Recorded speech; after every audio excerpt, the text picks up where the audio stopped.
The desert wind carried nothing but static and death that morning. Somewhere below the ridgeline, 6 Navy SEALs pressed themselves into rocks that still held the night's cold, their radios crackling with the kind of silence that meant someone wasn't coming home. The Taliban had them surrounded on 3 sides, and the fourth was a cliff face that dropped into nothing. The team leader, a man who'd survived Ramadi and Helmand, keyed his radio one last time. His voice was steady, trained never to shake even when hope had already bled out into the sand. He didn't ask for extraction. He asked for cover so they could move their dead. The JTAC back at Bagram copied the coordinates twice, his hand hesitating over the keyboard because he knew what those numbers meant. He knew the Apache crews were already engaged 15 miles north. He knew the fast movers were in a fuel rotation. He knew that the only asset in that entire sector of Afghanistan was an A-10 Thunderbolt II that had been deadlined for hydraulic issues 6 hours ago, supposedly still on the ground at Kandahar. The controller pulled up the asset tracker anyway, more out of procedure than hope. His screen flickered. Then it showed one contact, transponder code Hotel 79er, bearing north at 300 knots and 12,000 feet.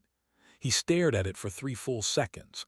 The A-10 wasn't supposed to be airborne. He clicked his mic. Hotel 79er, Bagram Control, confirm you are mission capable. The response came back through a wash of static, a woman's voice, calm as Sunday morning, with the kind of West Texas drawl that turned every tactical brevity code into something almost conversational. Bagram, Hotel 79er is committed. Send it. The controller felt something shift in his chest. He'd been doing this job for 4 years and he knew what committed meant. It meant no turning back. It meant the hydraulics were shot, the backup systems were compromised, and the pilot was flying on guts and prayers. It meant she wasn't asking permission. She was telling him she was already inbound. The SEALs didn't know any of this yet. They were reloading, redistributing ammunition, preparing for the last stand that nobody talks about in the recruiting videos. Their team leader checked his watch. Sunrise in 40 minutes. The Taliban would push at first light. They always did. He looked at the youngest guy on the team, a kid from Wisconsin who still wrote letters home on actual paper. The kid was 23. The team leader thought about what 23 felt like, back before the world taught him what it cost to be alive. Then he heard it. Low, guttural, the sound of something that shouldn't fly but does anyway, something built not for grace but for anger. The kid from Wisconsin looked up first, his eyes wide, and whispered the only thing that made sense. Hog. The A-10 Thunderbolt II broke through the dawn haze like an iron angel with a smoking engine and a vendetta. She came in low, maybe 200 feet above the ridgeline, her Gatling gun already spinning, and the SEALs could see it. The thin trail of dark smoke pouring from her port engine, the way her flight path wobbled just slightly, like a boxer on her last leg still throwing punches. The pilot didn't call out her attack run. She didn't need to. The 30mm cannon opened up with a sound that tore the sky apart, a mechanical roar that echoed off the mountains and sent the Taliban positions into chaos. The rounds walked up the slope in neat, devastating lines, and the SEALs pressed themselves flat as dirt and rock, and human beings turned into red mist 60 meters away. Hotel 79er pulled up hard, trailing more smoke now, and the team leader got his first good look at the aircraft. The left engine was hemorrhaging fluid. The titanium bathtub that protected the pilot had scorch marks running along its belly. This bird had taken hits, probably multiple hits, and she was still flying. He keyed his radio, his voice tight. Hotel 79er, you are trailing heavy smoke. Advise URTB immediately. The response was delayed by 2 seconds, just long enough for him to imagine the worst. Then her voice came back, still calm, still that West Texas cadence that made dying sound like a minor inconvenience. Negative, still got plenty of hate to give. She came around for another pass, descending even lower this time, and the SEALs could see the Taliban fighters scrambling, trying to reposition, trying to bring up a MANPAD that might finish what their small arms had started. The team leader shouted into his radio, "Hotel 79er, break left. You have a missile threat." But the A-10 didn't break. She rolled in hot, her remaining engine screaming, and put a rocket pod directly into the weapon team before they could fire. The explosion lit up the dawn and the shockwave rattled teeth. When the smoke cleared, the Taliban advance had stopped. Just stopped. Because nobody wants to die charging at a pilot who's already dead and doesn't know it yet. Bagram Control was losing their minds. The watch commander had taken over the radio, his voice clipped and furious in the way that means someone's about to get court-martialed. "Hotel 79er, your aircraft is not mission capable. You are ordered to return to base immediately." There was a pause. Then the pilot's voice, quieter now, almost thoughtful. "Sir, with respect, I've got 6 precious souls down there who don't care about hydraulics." The watch commander opened his mouth to respond, then closed it. Because what do you say to that? What do you say to someone who's already made peace with the cost? The SEALs used the chaos to move. They grabbed their wounded, grabbed their dead, and pushed west toward the extraction point that hadn't existed 5 minutes ago. The team leader kept his eyes on the sky, watching the A-10 circle, watching the smoke trail grow thicker, watching the aircraft lose altitude in tiny, barely perceptible increments.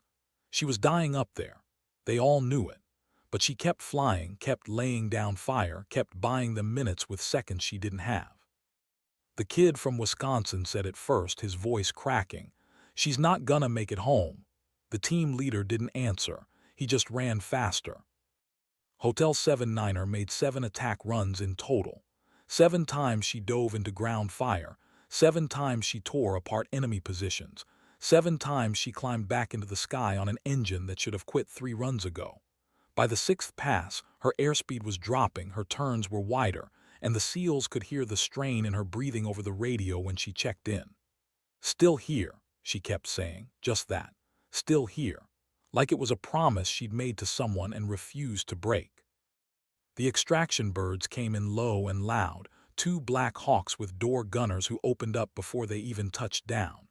The SEALs piled in, hauling their casualties, their faces blackened with smoke and exhaustion and something that looked like shame. Because they were going home and she wasn't. The team leader grabbed the crew chief, shouting over the rotor wash, "That A-10, she's hit bad, you see her." The crew chief nodded, his face grim, and pointed north where the smoking silhouette was climbing slowly, painfully, like a wounded bird trying to remember how to fly. The Black Hawks lifted off, banking hard, and for just a moment they flew in formation with the Thunderbolt. The pilot wagged her wings once. The door gunners saluted. Then the helicopters broke away, racing toward safety while the A-10 turned east, alone, trailing smoke across the sunrise. She didn't make it back to Kandahar. 20 miles out, the port engine finally seized, throwing shrapnel through the fuselage and killing the hydraulics completely. Manual reversion, the backup to the backup, failed 18 seconds later. Hotel 79er reported it calmly, clinically, like she was narrating someone else's disaster. "Bagram, I've lost flight controls, going ballistic." The controller's voice cracked. "Eject, eject, eject." There was a pause that lasted forever. Then quietly, almost apologetically, "Negative, too low, too slow." The radar blip descended, wobbled, and disappeared into the mountains. The line went silent. The controller sat there, his hand still on the transmit button, staring at the screen like he could will the contact back into existence. Someone behind him was crying. He didn't turn around to see who. The SEALs landed at Bagram 40 minutes later. They were met by a medical team, a chaplain, and a colonel who looked like he'd aged a decade in the last hour. Nobody said anything about the mission. Nobody asked for a debrief. The team leader walked past all of them, his weapon still hot, his hands still shaking, and found the JTAC controller sitting alone in the operations center. The controller looked up, his eyes red. "I'm sorry," he said, and the team leader knew he was apologizing for being alive. "What was her name?" the team leader asked. The controller pulled up the personnel file, his hands unsteady on the keyboard. The photograph loaded first. A woman in her early 30s, short dark hair, gray eyes that looked like they'd seen too much and forgiven it anyway. Captain Raina Voss. Call sign, Hotel 79er.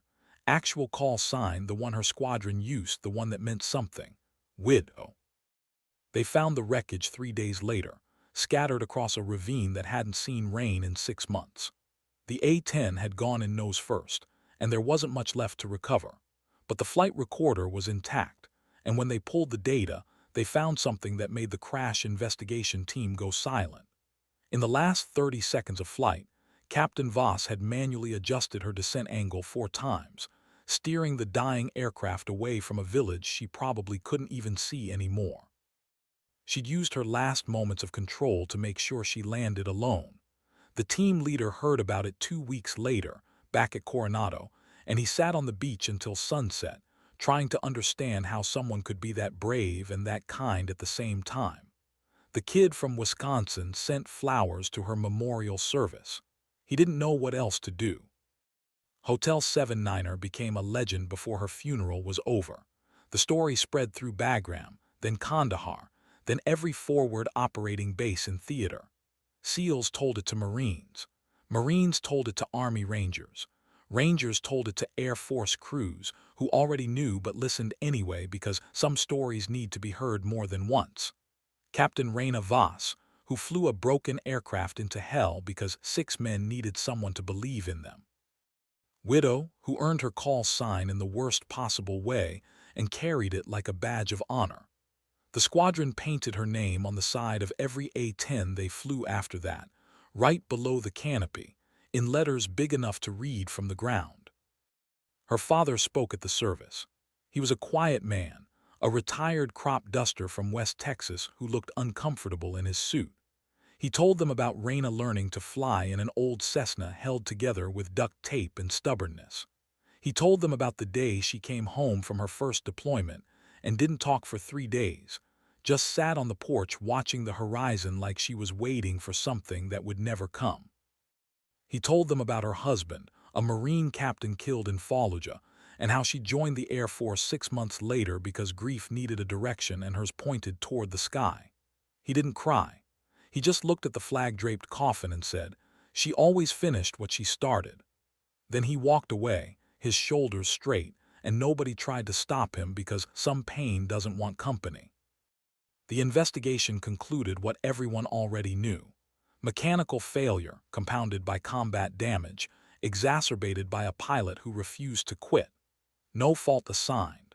No disciplinary action recommended. The report used words like exceptional airmanship and selfless devotion to duty, but the team leader who'd been there, who'd heard her voice in his headset while his world was ending, knew those words didn't mean anything. They were just sounds people made when they couldn't explain why some people run toward the fire and others watch it burn. He kept a recording of her final transmissions on his phone.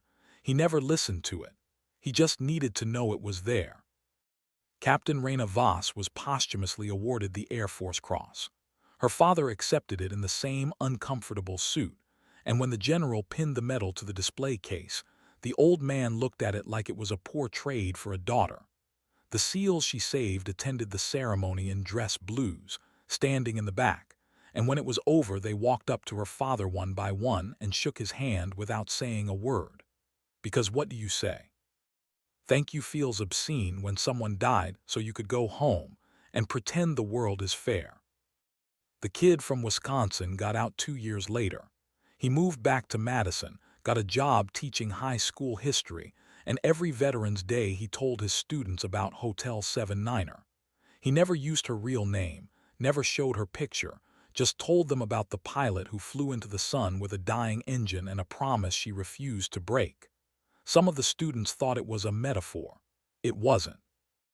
The team leader stayed in for another 6 years, made Master Chief, and retired to a small house in Virginia where nobody asked him about his service. He planted a garden. He learned to sleep without pills. And on clear mornings, when the sky was the same color it had been that day in Afghanistan, he looked up and whispered, "Still here," like it was a promise he'd made and refused to break. Bagram Air Base closed in 2021, and the operations center where the controller had watched her radar blip disappear was dismantled and shipped back to the States. But before they tore it down, someone spray-painted 6 words on the wall above the console where he'd sat. She bought us time. We owe her everything. The graffiti was photographed, shared, reposted across military forums and social media until it became something more than vandalism. It became a memorial, a reminder. A line in the sand that said some debts can never be repaid, only honored. The A-10 Thunderbolt II is an ugly aircraft. Slow, ungainly, built around a gun so powerful it can rip tanks apart from a mile away. It's old technology, outdated, constantly on the chopping block for budget cuts and modernization. But ask any ground unit who's ever been in contact, who's ever heard that sound, that beautiful, terrible roar of 30mm hate raining down from above, and they'll tell you the same thing. The hog doesn't quit. It doesn't leave you behind.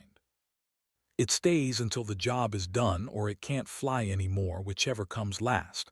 Captain Raina Voss understood that. She lived it. And on a morning in Afghanistan when hope was a luxury nobody could afford, she proved it one last time. The kid from Wisconsin named his daughter Raina. He didn't tell his wife why at first, and when he finally did, sitting in the hospital room with their newborn sleeping between them, he cried for the first time since coming home. His wife held his hand and didn't ask questions, because some stories explain themselves.